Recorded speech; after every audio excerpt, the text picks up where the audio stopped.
Hey, everybody, and welcome back to Inside the Force. Dave Cottingham here with Casey Cooley. Hello, everybody.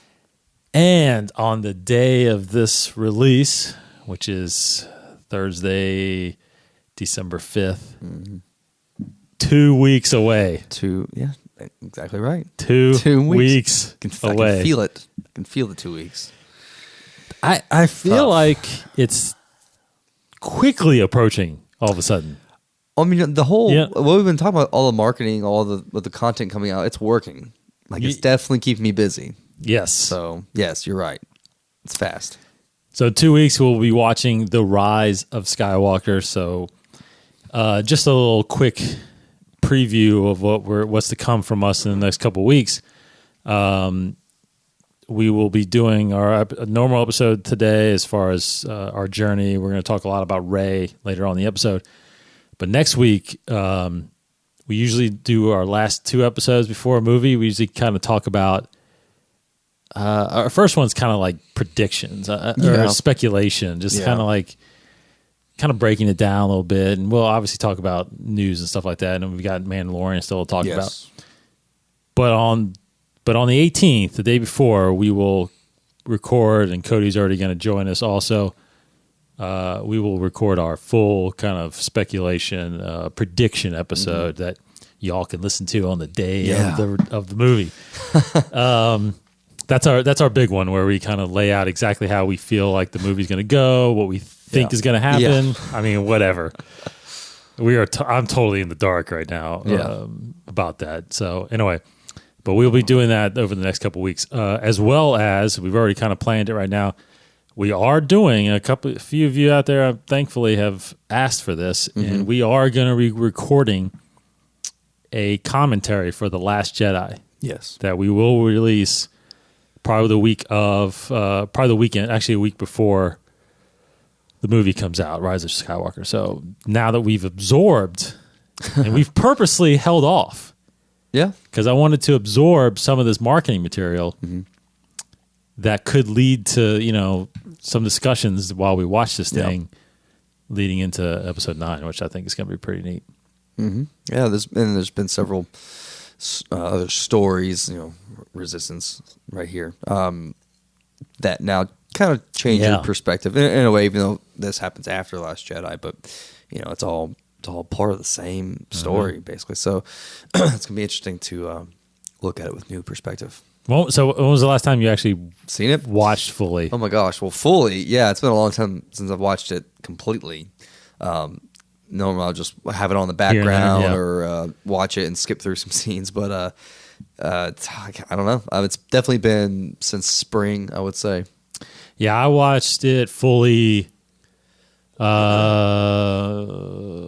would say, probably towards the end of the summer, right before I think the girls went to school, somewhere in August. Okay, because I thought we might do it earlier, the commentary. So I wanted to watch it one more time just to kind of get my head around it again. But I told Cody earlier today, I said, so that might have been only the fifth time I've seen it, fourth or fifth time, and I mean, I do get a little more appreciation for certain parts. Yeah. I mean, there's a lot of that movie that I just don't agree with. Right. And it will never change my mind, but but there's going to be a lot of good discussions, I think. Me and Cody had some today about it. So a lot of good stuff I think we're going to talk about in the commentary, that kind of like what we think could have made it better, and then of course what is good about it and how that will lead into obviously the Rise of Skywalker. So okay, so that's coming, and a couple other things which I'll mention later. But the first thing we'll talk about, obviously, the Rise of Skywalker, dropping, like you just said, dropping all kinds of spots. I mean, I feel like over Thanksgiving weekend, it was every day. Yeah. As well as a featurette got dropped that kind of highlighted the history of the Skywalker Saga. Yep. It took me a while to figure this out, but there were a lot of people that were upset with the featurette. Yeah, I read some of that. You haven't seen it. No, I still haven't seen it. I guess I could, but I'm just, drawing a line. Yeah. I mean, there is a shot in there of apparently a returning character, but I still don't see how they're making fully the connection. Now, sure. I don't want to spoil it for anybody that hasn't seen it. So yeah. But you know, and I'm with you now. I said after Thanksgiving I'm done. So we are kind of avoiding anything. Yeah. Now, but you've seen some stuff here pop up here and there, like the throne and all that stuff. Yeah, I mean it's been tough. And this week, Vanity Fair. Yeah, Vanity Fair. Yeah. They're putting out an article every day of the weekday, about Rise of Skywalker. Monday was about Finn. Tuesday was about Rey and Kylo. And I actually haven't read Wednesday when we're recording this. I haven't seen what that is. I'm not reading them. I'm just reading the headline because, yeah, I mean, and I read kind of the feedback on Twitter, and then I'm glad I'm not reading it because it just gets me thinking too much and adds new elements that, you know, anyways. But, yeah, I'm not. I saw the dual TV spot. That was the last one that I saw. But yeah, then there's just been popping up, and then so I'm avoiding the TV spots. But it's hard not to at least see screenshots from these trailers because people just post them, and you can't avoid that if you just 100% blackout on social media. But I'm just scrolling through my Twitter feed, and there it is. It's you know, like different screenshots here and there, and they're usually from the same scenes that we've already seen in previous trailers, but you know, just either it kind of connects the dots in certain ways where it's a different angle and then you see some other character, or this other thing happens and there's an item in this one shot. It's like, oh my gosh, okay. So it helps me piece together a little bit, but you know, obviously like you just said, you know, we don't know anything still, but but it just helps kind of the speculation aspect of it. Yeah, I'm done. You know, and I'm trying to. Although I'm with you though, because like, Twitter is like where I go for all my news and all. It's that getting stuff. bad actually on Twitter. It is getting bad. But I feel like again, if it's official, I'm not so worried about it. Now I will start getting worried, like you said, if there's people that are just posting. Now I still do see a lot of like. I mean, what people call clickbait, which is totally. Oh, click on this if you want to know the plot, or you know, I know how the thing's going to end. You know, it's like an image of Hayden Christensen from Bridge of the Sith or something, like, oh, a surprise cameo, Rise of Skywalker. Yes, what are you talking about? Yeah, exactly. So where are you getting this from? I don't know about all that. Yeah. Now, I do want to mention too, because you brought this up the other day. That you've actually kind of feel like on Twitter, especially that. There's still a lot of hate possibly going on a little bit, right? For I think I'm getting weird feelings in the Star Wars community in general. I mean, I don't know if I can think of so much of Rise of Skywalker comments, but like Mandalorian, people are kind of being nitpicky about that. I've heard barely a little bit of Fallen Order. And some of Rise of Skywalker, right, but it's you know, people are just really focusing on little tiny details and blowing up about it. Yeah, I should clarify more about the toxicity still about the fandom. Where it's like, I felt like we were in a pretty good place as a community, and I feel like Baby Yoda just united everybody, the world. That's what's very surprising, because that's all. I mean, apparently, and I just saw some headline too earlier today that The Mandalorian is basically the biggest TV show in the world right now. Yeah, that surprises me, but that's awesome. Yeah. It's great news. I mean, it outpaced Stranger Things. Yeah, it's. I didn't read the whole article, but there's an analytics company that it just gauges impressions, it engages trends, all that stuff. All of it. So yeah, I don't know how they phrase it. The most sought after, the most in demand show basically is Mandalorian globally right now. Yes, yeah, more than Stranger Things, more than earlier this year, The Boys on Amazon Prime. It's like all these new shows, but Mandalorian is definitely in the lead. Yeah, I read a couple tweets too that people were talking about how being at work. People at work are demanding. They're not even Star Wars fans, but they're talking about the Mandalorian, and they're like, you can't go anywhere without seeing something from Mandalorian right now. So, Baby Yoda mostly, because they just released all the merchandise. But you would think, and it is true, the one common love of Mandalorian is Baby Yoda. But like Chapter 4 coming out, people were kind of criticizing the story of that, different things here and there. But it's just it's a little disheartening. But I don't know. It's just an interesting time right now. I think. And, obviously we'll talk about this. Yeah, we'll talk about this more in the next couple of weeks. But I do think that, I don't know. I think JJ had has a very or had. I mean, it is what it is now. He can't change it. But he had a daunting task. Yeah, because I don't think when he signed on to do episode 9. Mm-hmm. And I'm pretty sure, I'm not 100%, but I'm pretty sure episode 8 was not released yet. Mm. Right? I think the timeline works out that way. So it's not like the movie, came out and all of a sudden he decided to do it after all this, this hatred came out kind of for it. But again, the hate is usually the loudest. I'm not sure what the divide is really of who loved it, hated it. I mean, I'm on both sides. Like there's a lot of it that I liked. There's a lot of it I don't like. Mm-hmm. And so I do feel like whatever it was, and hearing some of these interviews he's been doing lately, especially I watched the live feed Q&A. From Q&A from Galaxy's Edge the other day, right? And he just said, He just felt the responsibility of wrapping up not just this trilogy, but 3 trilogies. And if that is the mindset, I feel like fans that are really appreciative of all 3 trilogies, I think we'll feel the effects of that. I truly do. Yeah. Now, look, is there going to be parts of the story that maybe I don't agree with? I probably am a little more open to that now because of what happened to Last Jedi. Mm-hmm. Because, again, a car chase in space doesn't really turn me on, as far as Star Wars. But I don't know. There's not much of The Force Awakens that I can say that I don't like or don't agree with. I mean, even when people were saying, "Oh, well, how can Rey?" Which is a part of what we'll probably talk about later on, is that how could Rey learn the Force so fast? Yeah, right? Yeah. I mean, that was a big topic that I heard in episode 7, but that didn't bother me because if you're strong, you're strong.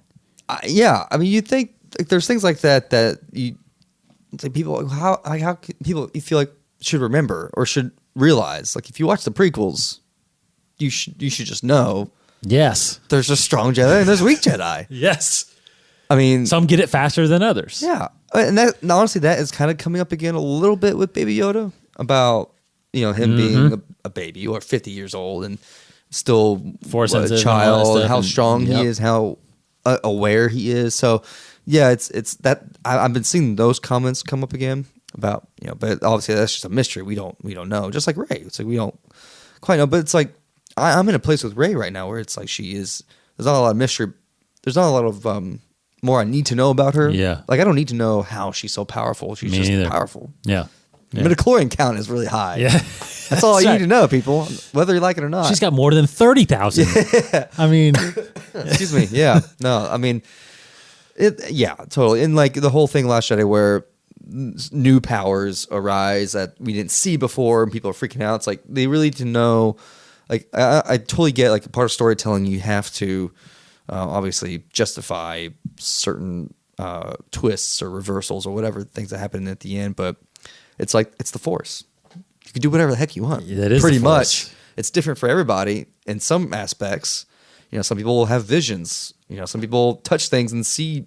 That's right. Past, present, future. Yes. Some people can project Force imaging. Echo, yeah. Like Corey from Living Force, if you're listening, I'm sorry, but Corran Horn from iJedi, he had a great ability of making people see what he wanted them to see. Oh, yeah. And that was awesome. But he hates it. He hates all that. I know. So it's different. So you don't need to necessarily always have to explain it. Like like Leia, Mary Poppins scene. It's like it's the Force, and she is a Skywalker. So why wouldn't that be a thing?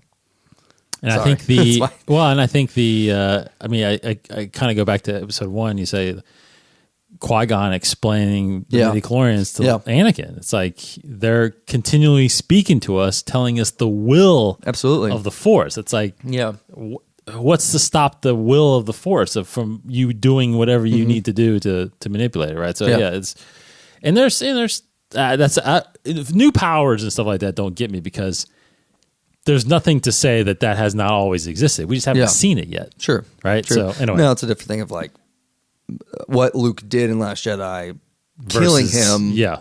I don't know about that. But, it's, it's interesting. Very interesting. Cool. So, anyway, that's a brief intro into what we're feeling with the Rise of Skywalker. Again, we're kind of staying away from stuff. So, again, 2 weeks away. So we got a lot to digest before we get there. Mandalorian Chapter 4 dropped this past Friday. We got another one dropping tomorrow. Not tomorrow morning. Remember, this is Wednesday night, but Friday morning. Chapter 5 will drop then. So Chapter 4 was kind of, in my mind, it was the start of a new arc.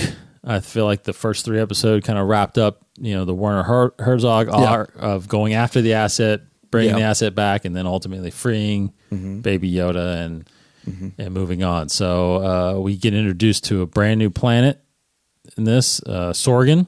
I always want to say sorghum. Sorghum? Sorghum, like the syrup. Oh. It's like I always think of that. Sorgan? What was it? Sorgan. Sorgan. Sorgan. Sorgan. Yeah. Okay. So there's Krill farmers that are living on this planet, very isolated, no technology, it doesn't seem like there's hardly any government. Yeah. Very isolated place, and this is what drew the Mandalorian there to hide Baby Yoda out. Now, not knowing there's a community there, but now finding this community with a woman that seems like she's leading it, named Omera, and then her daughter Winta. Anyway, directed by Bryce Dallas Howard. We get just the intro of Cara Dune. We get more conversation with this is the most the Mandalorian has spoken, I think, in all 3 episodes combined. So I don't know what are your initial feelings for this? I like it. I'm totally. Overall, I love every episode. This one, I do feel like it slowed things down story wise. I kind of feel it similarly how I felt about Chapter 2, or I don't want to call it a throwaway episode, because it still develops a story. At least it develops the character of the Mandalorian still. But it really it doesn't involve like a main villain or a main threat or anything like that. This as of now, it feels like very much a side story. Who knows if it comes back, it pays off down the road. If Omera comes back, Cara Dune, I'm sure will come back. So I'm sure it'll pay off. Just like Chapter 3 totally justified Chapter 1 and 2 for me. It's like it was slow in 1 and 2, 3 sped things up. It felt very cohesive arc. And then we're kind of slowing things down again with this. So maybe, if it's the start of a new arc, I get it. So I'm kind of waiting and seeing. So I do like it. It definitely felt smaller and intimate again, as opposed to more of a, epic, grand scale thing like Star Wars. Overall, I feel like just in general as a show, I'm having to like recondition myself and how I'm watching this. Basically, I'm thinking I just need to watch it as expecting more intimate stories, because that's what we've been getting. Yeah. So that's what I just need to expect, because I still keep starting an episode thinking like this is going to be an epic Star Wars story with big action sequences, and we got that, but it was just small community, little small amount of people. It wasn't like big ships and all that kind of stuff. I do think we'll get that just later down the road. So it was different, but I liked it. People were talking about on the internet about the storyline being very reminiscent of like a Seven Samurai thing, Magnificent Seven, which is Seven Samurai, Western Samurai, whatever you want to call it. Sure. Yeah. Story's been doing that for a while. I didn't hang up on that. I recognized it, but it's a Star Wars story. No. Through and through. Yeah, I definitely think that this started whatever this next arc is going to be. I think they're doing, it looks like the first 3, the next 3, and then the final 2, because they released the episode descriptions for 4, 5, and 6. So I feel like this did start that arc. And looking back now, the first 3, I guess the arc was kind of, what is this asset and why is it important, or what's happening to it, or why do they want it? And that question still lingers. But this introduced, I think, a new part of the story, which is how the Mandalorian is basically thinking, how can I protect this child especially from these bounty hunters? Where I can't leave. Ultimately, find out he can't leave the child with these villagers because bounty hunters are still tracking it, right? So, because that raises a whole other question: is how do these fobs work, and why can't they cut them off? I don't know. Well, I guess they just turn back on. I guess. But what is it actually even tracking? I don't know. I don't think we'll get that answer. See, that's a big issue. I mean, obviously they had to have thought about that, but they just haven't told anybody. Sure.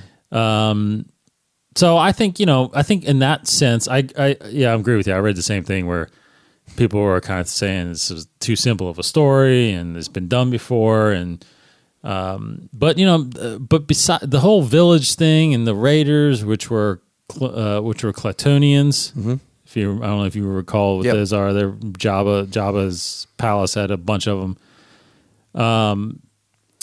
I just that part didn't really ring with me. I didn't really get bothered by that. I was more focused on his relationship that was developing with O'Mara. Absolutely. And the relationship, obviously, the mystery of Cara Dune, and I thought I just like you said, there's a little more relationship building in there, and I do believe O'Mara will come back. I think she was a very bright character in this, and of course she has a mystery background too. Like, how could she be so skilled? Yeah, at firing this weapon. Raised her hand. Yeah, it was kind of a moment like, Yeah, so cool. So there's a lot there, and I think again it's a good introduction to this next path. He left the planet, and they're moving on, and this next episode that is described as he helps a rookie bounty hunter who is way over his head. So what does that? I don't know what that means. We have that's another thing we talked about, which is very strange for me, is that they don't do any promotion for this thing, right? Not until we don't see a out. spot. Yeah, we don't preview of the next episode. Like, there's nothing. Yeah, after the chapter comes out, then like Instagram will put out it's now streaming, and they'll put a little spot together for that episode that just aired. But nothing coming up. No previews for the next. No marketing for the next episode. Like you would think there would be an ad running on Twitter right now saying like, tune in Friday for this, and exactly. But there's nothing. It's just almost, to me, they do release the artwork, which is cool. That plays at the credits, like you said. Yeah. After the fact. Right. I mean, it's just almost, to me, it's like too spoilery at this point. I think it is. I mean, we have seen just in the overall trailers. Yes. We've seen some shots that are for later episodes, but yeah, you're right. There's nothing like next week, a Mandalorian, or anything similar to that. There's nothing like that, and I understand you don't do stuff like that for like Stranger Things because it's all comes out at once. Yeah, there's no need. Yeah. But this is like a weekly thing. I mean, I see commercials for TV shows every week. Like tune in for the Flash this week. It's like, but they don't do any of that, and I guess they don't have to. I mean, if they're like you said, if they're saving it all, it's paying off. It's paying off. So I guess they're doing it right.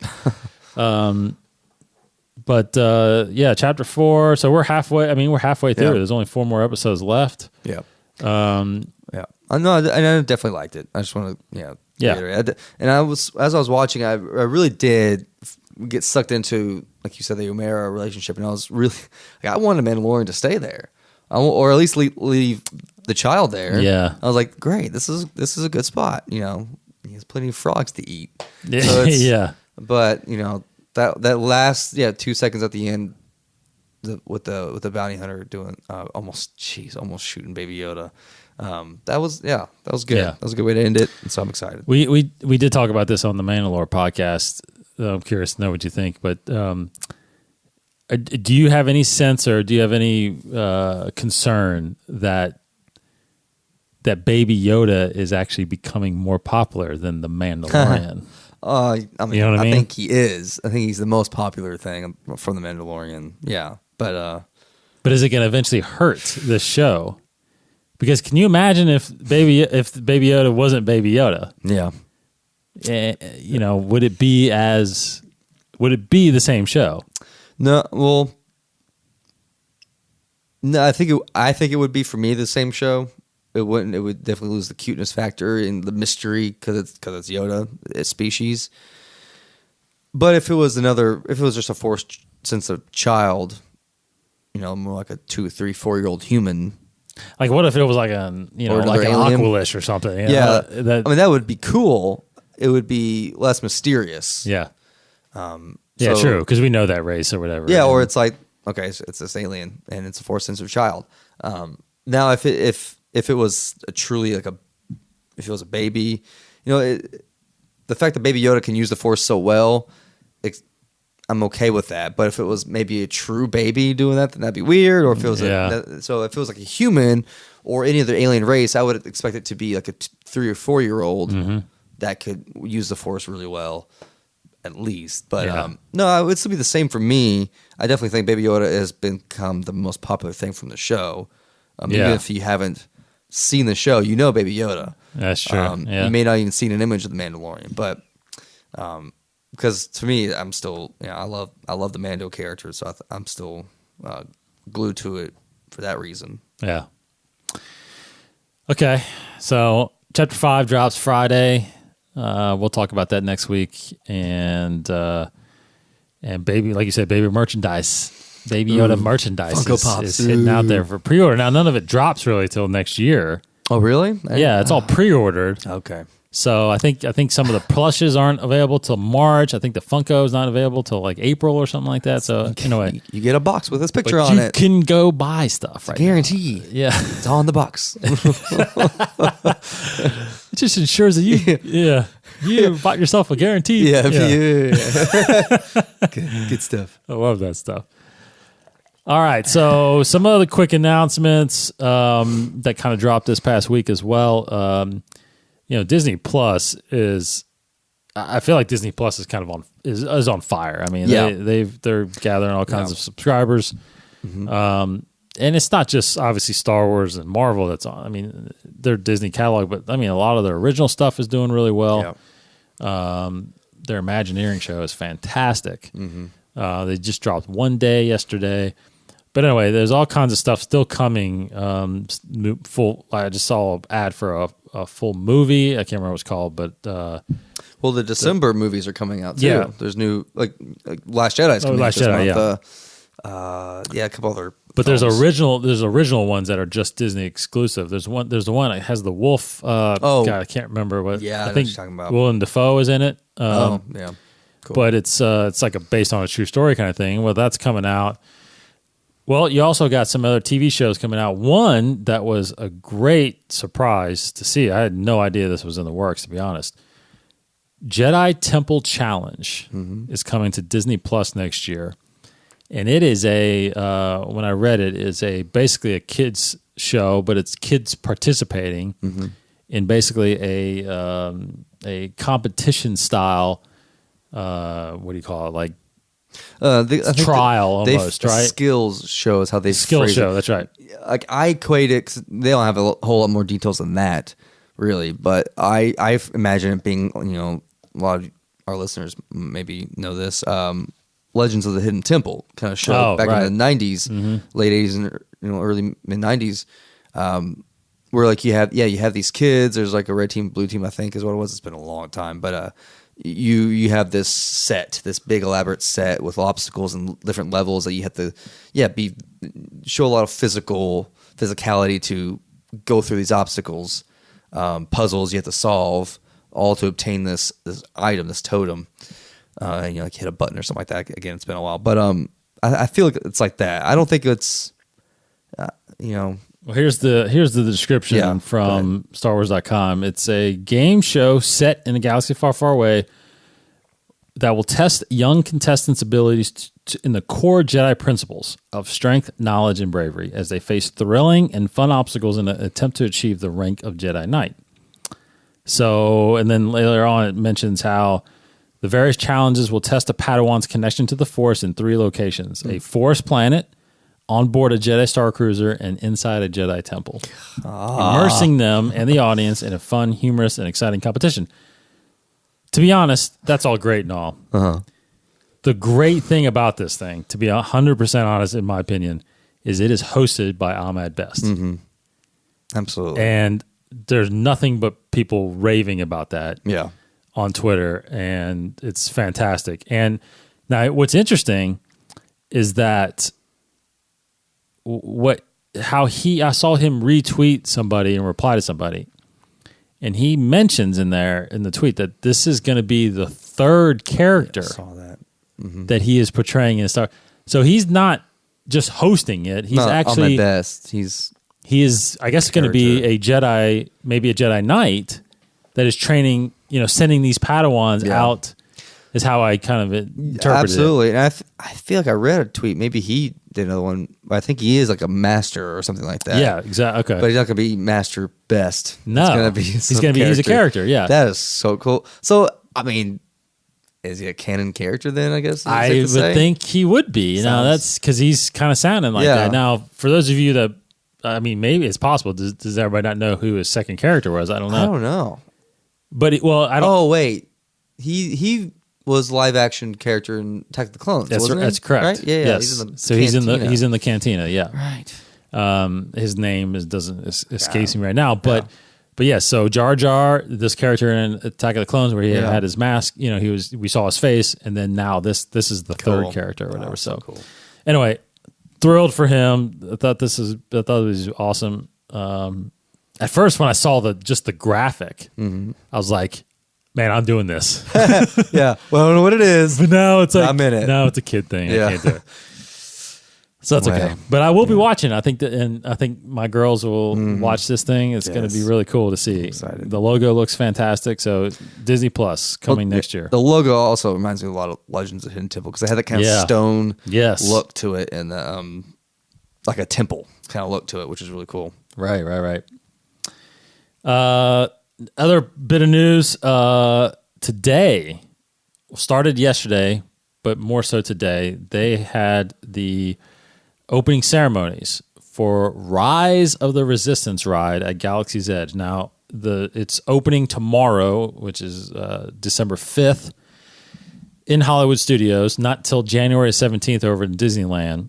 But if you're in Hollywood Studios from now until till it opens in Hollywood, but if you're there, you can go ride Rise of the Resistance. Now, Rise of the Resistance has become quickly. People are mentioning that this is the most incredible thing they've ever seen. Yeah, even celebrities have gone. Neil Patrick Harris has been there. Yeah, Josh Gad and John Stamos. Megan Fox. Megan Fox, yeah, that's cool. And of course, there's other like news outlets and journalists and stuff like that have written it.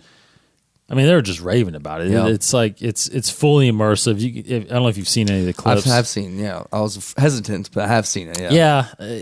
But you're sitting and you are sitting in a car kind of thing, and you're just going around. I mean, it's like different levels, but there's live action going on. There's digital effects going on. I mean, it's the battle. And we kind of talked about it on the show how the books that have come out this year, Blockspire and Crash of Fate, both kind of end, kind of fast forward to a battle on Batuu. And I think, and I don't know, but I think this is that kind of that culmination of that battle because you're basically resistance people in this ride. You're resistance people that have been captured and brought to the Star Destroyer that Kylo Ren's on, and you're trying to make your escape. Now, to me, that sounds like the opening of this movie. Rise of Skywalker, absolutely. I mean, I can remember when we started first talking about it, but even more, I'm on board with that. And again, like going back to the TV spots, like, there's been new shots here and there that have put our heroes in what looks like a First Order cruiser, a dreadnought or whatever, escaping, so it definitely feels like the start of Rise of Skywalker will be the end of the Batuu battle, Battle Batu, whatever you want to call it. So do you think that's? You think that's risky? That this is? I don't see. Obviously, I don't think what is at the ride is spoilery. No, there would be nothing with a story like Palpatine or anything like that. No, but but even the beginning, like if this is literally, like, I'm wondering if you rode the ride and then you went and watched the movie, you'd be like, wow, that's the battle we're talking about. I think so. Because I do think, just a little preview, I think when we come down from the crawl, I think there's a battle going on. Yeah. And I think that the First Order has captured who they want to capture or whatever, and I don't know. They've tracked them down, the resistance to Black Spire outpost. Oh gosh, just thinking about saying it and thinking about it. Yes. I'll be freaking out. That crawl, man, it's gonna be incredible. Yeah, because it'll mention Batu. It'll definitely say that if this is what the battle, that's the first glimpse we'll see. Then it'll pan down. Yep. See the battle. Oh, so cool. Right above. Yep. Yeah. So that's out there. Go see that. Another Galaxy's Edge news that came out too is actually the hotel has an open date, which is not specific, but it is fall of 2021. So it's a couple years away still.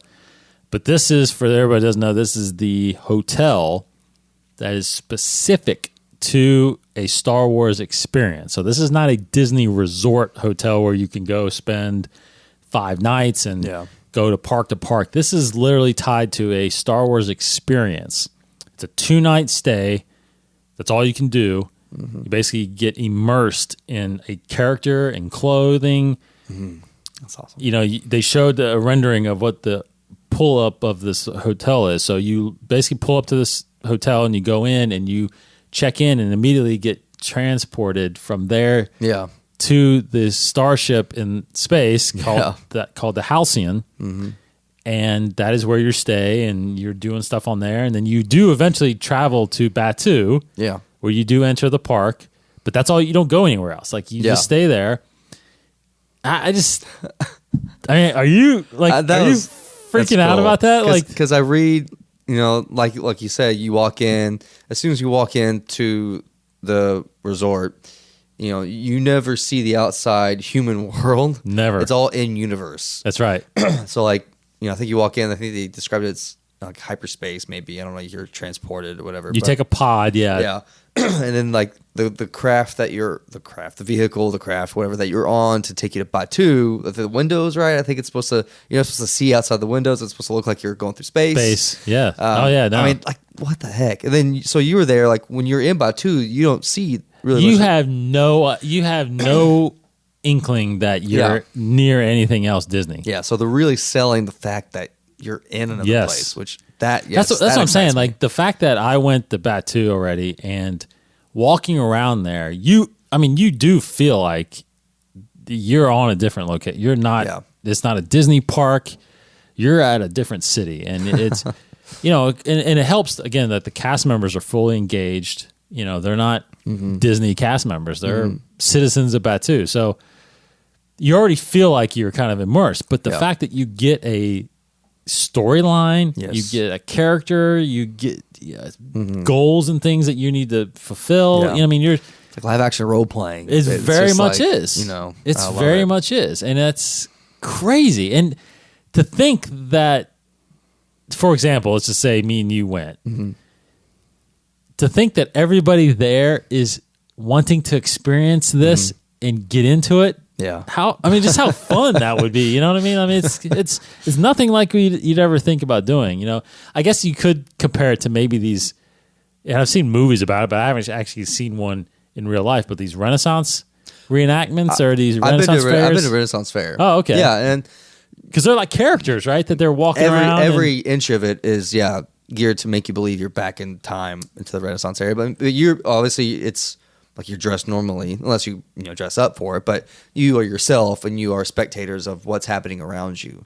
You don't really like this. You don't partake. You don't manipulate a story. But the people that are doing it, that's what I'm saying. Talk to you like it. Yeah. They dress like it. Food, everything. The language. It's all authentic. I went. I bought a sword. It was so cool. It was actually a lot of fun. That's what I'm saying. I think it's nerd. Like. it's like that where I mean you're taking part in this, and you're fully engaged in this, and I don't know. I can't wait to figure out. For one, I'm going to be interested in seeing when they actually allow you to buy it, and how fast this thing gets. Because I imagine I don't know. It's not, it's a question of what's the capacity, for a 2-night stay there. I don't know how many people are going to be able to go, but.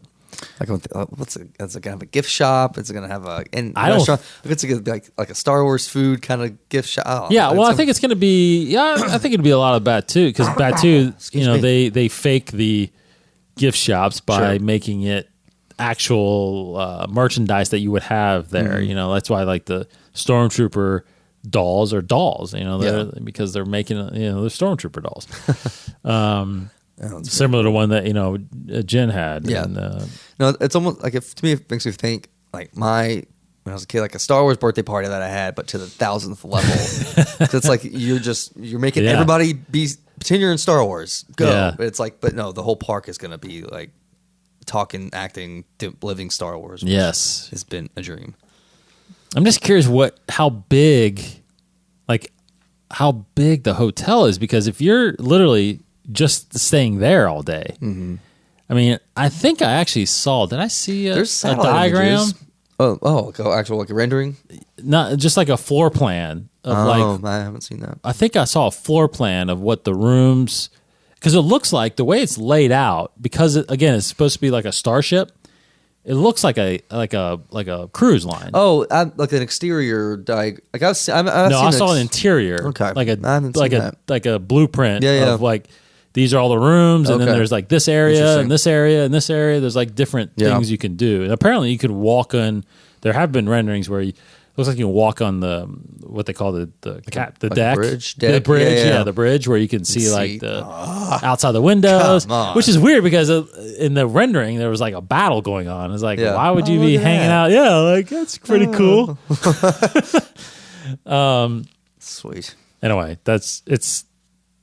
I don't know. I'm thinking that might be something I need to do. I don't know if I'll do it the first year, but it's like I'm glad I'm at this stage of my life where it's coming out where I can go buy and do these things myself. Exactly. If I was a kid, I have to wait around. If I was like a 15-year-old kid, I'm like, Mom, come on, please. I just want it for my birthday. Yeah, please.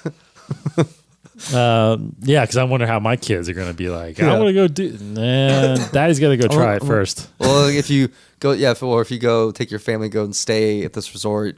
It's like you can't just leave and go to Toy Story Mania. Yes, I was like, no, we're here for 2 days. You can't. You're immersed. Yeah. So anyway, that's crazy stuff. Great stuff. Galaxy's Edge coming in 2021. All right, that's a lot of the stuff that's news wise that's been kind of released and wanted to share. As we get into this is kind of our last episode, really about our journey, which has been throughout this year. We've really kind of hit on characters or time frames throughout the Skywalker saga. That's really kind of we've tried to like put a little bit of perspective on characters and how they might play into the film and how this is going to all finish out. Last week we finally dove into the kind of this era where we are now in the prequel or the sequel trilogy. And last week I felt like we had a really good discussion about Kylo and, Ben and his kind of how his, background kind of shaped who he was. Now let's talk about kind of, I guess, the last character, not the only, but the main important character of this trilogy, which is Rey, the woman with no last name. And she obviously sprung on us with the Force Awakens, and again we talked about earlier about how powerful it was discovered that she was someone that has come from Jakku, but maybe not come from Jakku, but grew up on Jakku and has no idea right now what her background is or who her parents are. But anyway, we've gone through this journey with her for 2 episodes. She seems like she's fully engaged at being a Jedi. She is technically the last Jedi, as we have come to maybe know. Is that, I mean, there's not even any Jedi anywhere else in hiding. Like she literally may have been at the end of the Last Jedi, the last one, right? Mm-hmm. So anyway, Rey. I guess the biggest thing is going into this episode 9, The Rise of Skywalker. What questions still do you have, or what questions did you have that you feel like need to still be answered? Yeah, I mean, really though, there's really not much. I don't think with Rey. I mean, I am besides her parentage, I'm okay with where she is as a character. I mean, I still want to know if it's true what Kylo said about her parents, which I think is the truth, but maybe just not the whole truth. That they were nobody, really? Well, I think what Kylo said was true. Maybe it's from a certain point of view kind of thing, but they are nobodies, but maybe, I don't know, they're tied to something else. So I think there's just more to the story. I don't think he lied to her. Yeah, I don't think he did at all. But I don't need to necessarily know, because I'm fine with who she is. Yeah. That she, not something that she's a nobody, but that she is just. Well, she is somebody. She is just blessed with a great ability connection to the Force. And yeah, she caught on pretty quick. So with how to use it, so I'm fine with that. but obviously, I think we've been hearing there's more to the story with her parentage. It's kind of we've been hearing that this film gives you a final answer about her origin, her parentage, whatever, which it is exciting. I don't think I need that for her as a character, because honestly, Last Jedi, there's in what we've been kind of hearing about Rise of Skywalker, she still definitely has anger issues, she has fear. Yeah. So that is and always will be, as Luke has said, the kind of main conflict of a Jedi. So I think she still has room to grow, but she is the main character. I mean, you were saying one of the most important, one of the main characters. Like, she is the hero of this trilogy. Mm-hmm. Honestly, and she's great. I love her as a character, but she hasn't been really a true hero of the trilogy so far, to be honest. I don't think, like Last Jedi, I don't think she did really anything. She had an arc, kind of a small arc, I guess, but she really didn't do much. No. So all the speculation about what's going to happen in Rise of Skywalker, if Kylo becomes Ben again, and Ben and Rey fight Palpatine, and if Ben's the one to defeat Palpatine, it's like Rey needs to do so. She needs to be the one to defeat the ultimate villain in the story, whether it's Kylo and Palpatine together or whatever it is. Rey has to be the hero, and she has to kind of step up to that mantle. So that's what I kind of need from her in this last movie, is for her to really step into that leadership, heroic role kind of thing. I love the fact that it's a year later, because I definitely think we're going to feel that effect when this starts. I think every one of these characters will be evolved, including Rey. So, we'll put to rest all the. It's like she's had time to train, so it's like, let's just give her rest. She's read the books, the text. She's trained, so she is and for me, all intents and purposes, she's a Jedi Knight at this point. Yeah, I think this movie will put her to that master level, that enlightenment level, and to her becoming that true hero. So that's pretty much my thoughts on Rey. Yeah, I think you're right. I think I'm great where she is. I don't really need to know. I mean, I really wouldn't mind if we never heard anything about her parents in this. Yeah, not so much of the past. It's just more about her future. Yes, yeah. Because again, in that year gap, you can tell me that story that she found that out in a comic or something like that. Yeah. Whatever. Sure. Thinking over the last few days about this, I think. And I don't know, I know we've talked a lot about the prequels and stuff like that, but, as I look back to the trilogies throughout the 9 movies, it is good to really identify who the heroes are. Mm-hmm. And some might argue who in their mind is the hero of the prequels. Yes. Absolutely. To me, again, thinking about it over the last few days, I mean, to me, the hero of the prequels was Obi-Wan Kenobi. Mm-hmm. He was the one that stayed pure and ultimately defeated evil. Now, he didn't think he was going to survive all that what happened, but he did. But in the end, he basically almost defeated it all, but he survived, and he's the one that carried on and moved it on to Luke, briefly training Luke, but Luke ultimately obviously is the hero of the original trilogy, which again then starts the connection that, he touches Rey and somewhat trains Rey a little bit. Yeah. Even which shorter amount of time, maybe. But, we don't know in this whole year how much Luke has trained, which I'm assuming has been some as a Force ghost. And then it just, obviously, it does make sense that Rey is the hero of this trilogy. I think, she's by far the most prominent in this trilogy. So I don't think JJ is going to deter from that. I don't think JJ will make, like you said, Kylo become Ben and kind of use that as the turning point. I don't know, and I feel like the big thing to realize too, I think, is in The Last Jedi, you're right. She didn't really do much, but the one thing she did do was she resisted the temptation of turning to the dark side. Yes. You know what I mean? Yeah. To me, that was the biggest thing, because obviously Luke didn't really have that temptation. He had a little bit. He did have that in Empire Strikes Back a little bit when, Vader was like, "Come with me." Sure. But he was just hit with, "I'm your father," so he's not really thinking about the dark side. He's thinking about how can Ben have lied to me or all that stuff. Mm-hmm. He didn't really get tempted until Return of the Jedi. Sure. Mm-hmm. But Rey got tempted pretty quickly.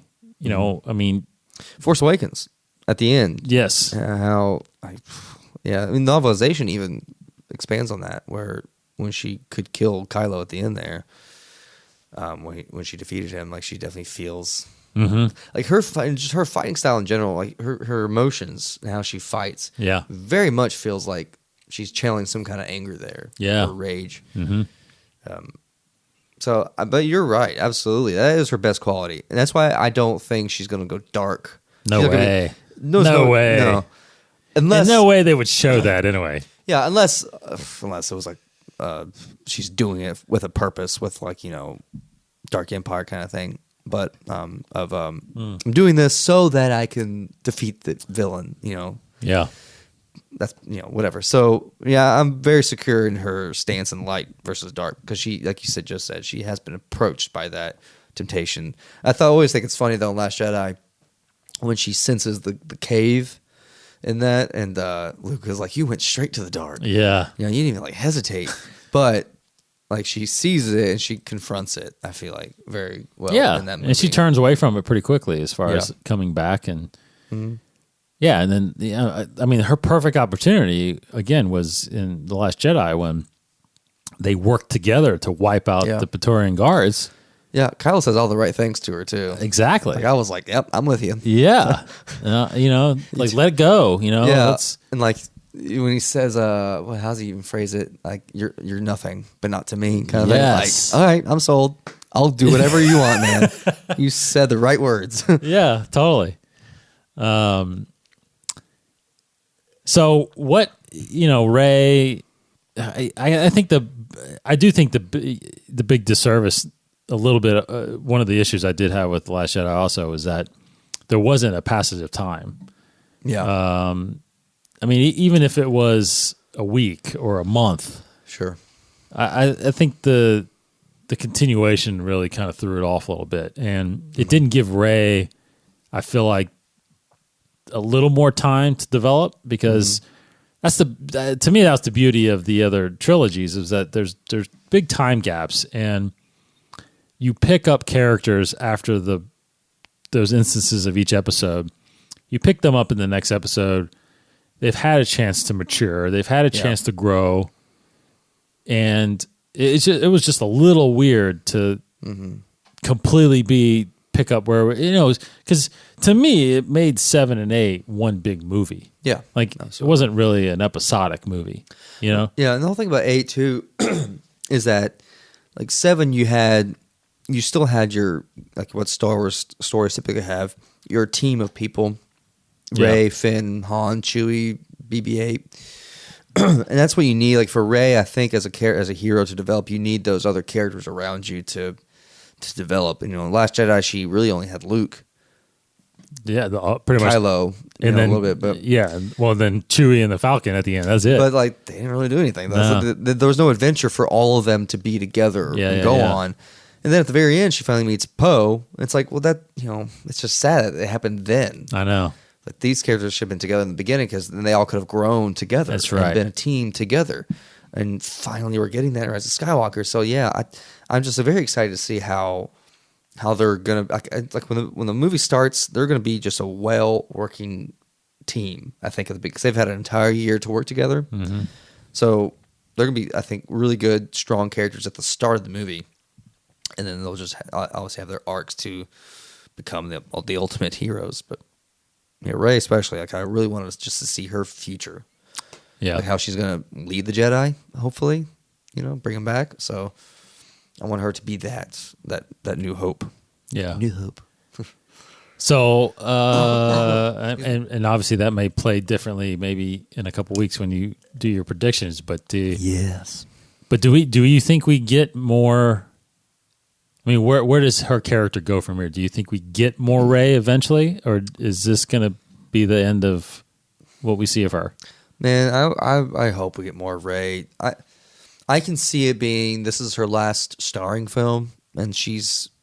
I would hate to. I mean, it seems like you need more of her just to maximize her popularity, but it's like if she represents the Skywalkers, if that's how it's going to be. This is the end of the Skywalker Saga, so the way they're marketing it, there can't be any more Skywalker-centric stories. So if she's the embodiment of a Skywalker, then she can't be... Like, is it wrong to say that she can be the star of another movie? Because that just carries on the Skywalker story. So,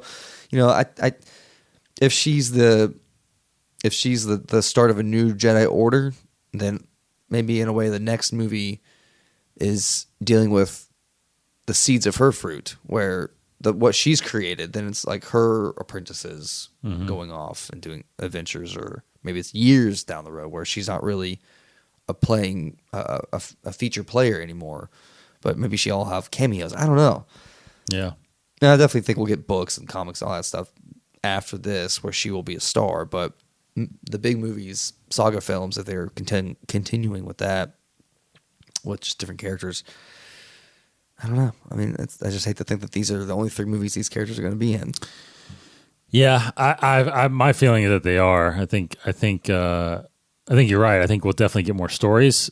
But to me, what I feel like Lucasfilm is going to do is after this movie comes out, I think from episode 1 to episode 9, because that right there basically bookmarks the films. Mm-hmm. I think between that time period, 32 years before A New Hope and whatever this is, 36 years or so after A New Hope, like that whole timeline, I think that's going to be on lockdown as far as movies go. I think you're obviously going to get Disney Plus series in there, right? Obi-Wan, Cassian, you got Mandalore, books, comics, all that stuff. But I think movies, I think every movie we get from now on is going to be outside of that timeline. Yeah, that would be great. And so unfortunately, that means I don't think Rey is going to come back. Now, could she come back in a series? I don't know. I doubt it, but I think part of it too is Daisy. I think it'd be hard pressed to get her back, to be honest. I think she's a very talented actress. Yes, definitely. So she's going to be doing a lot more stuff. John Boyega's already been doing a lot of stuff. Oscar's really good. It's like these guys weren't really nobodies coming in. I mean, Daisy was the only one really. I had known John from different pieces. He was in 24, and he had done some stuff. Oscar had already had a good career going. So it's like, usually these characters have kind of these almost struggle to kind of move on into other things in a sense. I shouldn't say that always, because you had Ewan McGregor and Natalie Portman and all these stuff that Natalie became an Oscar winner, so, but Hayden kind of struggled a little bit getting other gigs, and of course we know Jake Lloyd never really did, so I don't know. Anyway, it's hit or miss. But I think Daisy's going to have a long acting career, and I don't think she will. I don't think she'll come back. And like you said, you can't really, even if it's 20 years down the road, bring her back would be another Skywalker Saga film, right? Well, in that case, though, it's like she doesn't have to be the star of it. You know? Okay. If she's in it as like a supporting character, like another master or something like that, I'm fine with that. But if she's the Skywalker in the Rise of Skywalker, she just can't be a hero anymore of the story. Yeah, okay. She has to be a supporting character, just to play off the main character. Yeah, basically. interesting. In my opinion. Yeah. But, okay. Obviously, if they make more stories over, I'll watch it and I'll love it. Yeah, but agreed. Just be consistent with what they're establishing. It's like you can't go back on that. Yeah. Okay. Yeah. I mean, we'll next couple of weeks. Obviously, we'll dive into where we think the whole story is going, and Rey's obviously going to be involved in that. So, but I think overall it was just kind of a brief discussion about her importance of this trilogy, which is, I think we both agree, it's highly important. And, I think we both agree too that her character slowed down a little bit in The Last Jedi. I do think, again, I think the best moments that I do like of that movie are with her and Luke.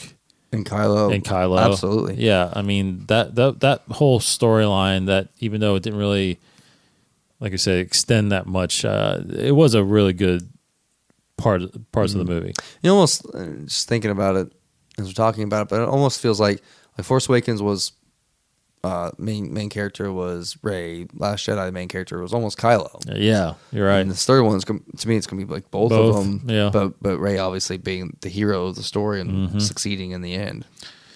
That's true. Very true. Yeah. So, I like that. I kind of like thinking. I do like that. I do like that. Yeah. Yeah. Some would say too that some would argue that if you think about original characters, that Force Awakens was Han's movie. Yeah. Last Jedi was Luke's, and this should have been Leia's. And I think it will be to an extent. Yeah. Just obviously lesser so, but yeah. Yeah, a little bit. But either way, Rey's the focus. And I think she's going to deliver. I think JJ's going to stick with her and make this thing about her more so. And right now, I am leaning towards that she is going to be the Skywalker in the Rise of Skywalker. She may not be a Skywalker. I would not be surprised. I wouldn't be surprised. I got 2 weeks to think about this. So. All right. Thanks everybody for listening. Again, briefly on our schedule for this month, really quick. We are doing a commentary for The Last Jedi, which will be out probably sometime late next week. We've got a couple more episodes that we're going to record, really focusing on the Rise of Skywalker. So we are, the next couple weeks is really going to be just deep dive into what we can expect from this thing. We've got tickets for Thursday night, the 19th, and then we're going Friday afternoon. I think you're going Friday night. Yeah. I'm going Saturday night with my daughter. So we've each got 3 showings that we're going to see that at least that weekend. I might go Sunday again. Who knows? Crazy. Yeah. I had thoughts of doing that during Last Jedi, but I didn't do it. Gosh, that's such a weird feeling walking out of that movie. It was, right? So weird. It was so weird. Like we all looked at each other. Just quiet, like, what did we just watch? Yeah. I mean, I'll say it in a commentary, but it's like the first 5 minutes of it, I'm like, what's happening right now? Yeah. What am I watching? I know. Okay, so we'll dive into all that. But I will another thing too, which if anybody's all the people that are following us on Twitter, I'm going to spread it out because at first I was thinking like I'm going to watch like episode 1, 2, 3, 4, 5, 6, 7, 8 leading up to 9, like the days of. But I thought about it. I'm like, wait a minute, we got stuff to do. Yeah, you can't. I was like, I can't do that. So over the next couple weeks, I'm actually going to kind of space them out, and I'm gonna watch them, and I'm gonna tweet while I'm watching from Inside the Force because I really want to do kind of what we're doing and kind of do some connections to 9 and what parts of it I think are gonna really echo and stuff like that. So anyway, I'm gonna do something like that while we're watching it. So I think I might. I'll start maybe this weekend with episode with the original with the prequel trilogy. Anyway, go check out the Mandalorian podcast. Go search that on your podcast streams. That's where I'm just sitting in co-hosting with Martin Donison, who's hosting the show. We're deep diving fully into the Mandalorian episodes. So go check that out on all your platforms. Check out Casey mentioned Corey out there and Eric and those guys that are doing a Living Force podcast, utini.com. Again, if you want anything to do with the books and the novels, go on there. They got all kinds of stuff released on there. Go check them out. Check out our Facebook group, facebook.com/group/Inside the Force. Go join that. We can open up a ton of discussions on there as well. So great stuff. Thanks for listening, everybody. InsideTheForce.com, Twitter, Facebook, Instagram. Go check that out. What else we got? That's it. That's it for now. 2 weeks. 2 more weeks. Got to hold strong. Got to keep reading these books and playing the games and all that stuff. Yeah, I know. You haven't done Fallen Order yet. You got to do Fallen Order because there's a lot of talks. That's a whole episode right there. That's a whole episode right there. It's a lot of good stuff. Yeah, cool. I'm going back and trying to do the 100% thing. So totally. I'm doing that. All right. Thanks for listening, everybody. He's Casey. Goodbye, everybody. I'm Dave. May the Force be with you.